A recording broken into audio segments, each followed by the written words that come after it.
పుల్ల పుల్లగా ఎంతో రుచిగా ఉండేటువంటి ఈ ఊతప్పాల కోసం నేను ఇక్కడ రైతా బిర్యానీ చేసింది ఉన్నదన్నమాట.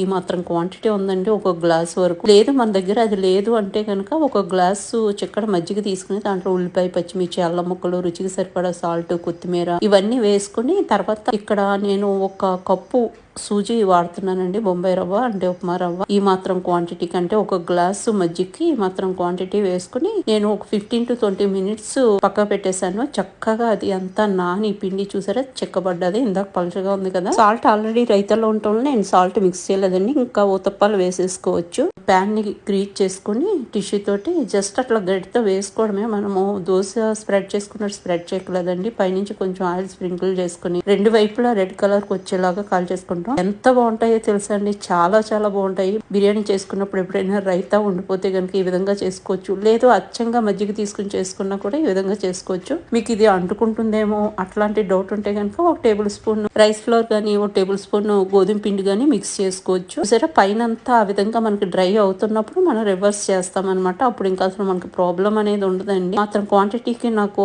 5-6 ఊతప్పాలు అయినాయి అనమాట. ఇంకా దాన్ని కొబ్బరి చట్నీతో సర్వ్ చేశాను. ఎంత బాగుంటుందో తెలుసండి, సూపర్ గా ఉంటుంది. చల్లట్లు అంటారు చూడండి, ఆ విధంగా ఉంటుంది అనమాట. బిర్యానీ చేసినప్పుడు ఏంటంటే ఆ బిర్యానీ వేడివేడిగా తినడానికి ఇష్టపడతారు. రైతా అలా మిగిలిపోతుంది, రైతా అవసరం పడుతుందేమో అని చేస్తాం కానీ అది మిగిలిపోతుంది. అలాంటి సమయంలో ఇలా చేసుకోవచ్చండి. మనకి ఇన్స్టెంట్ గా బ్రేక్ఫాస్ట్ రెడీ అయిపోతుంది. చాలా చాలా యమ్మీగా, చాలా టేస్టీగా ఉంటుంది.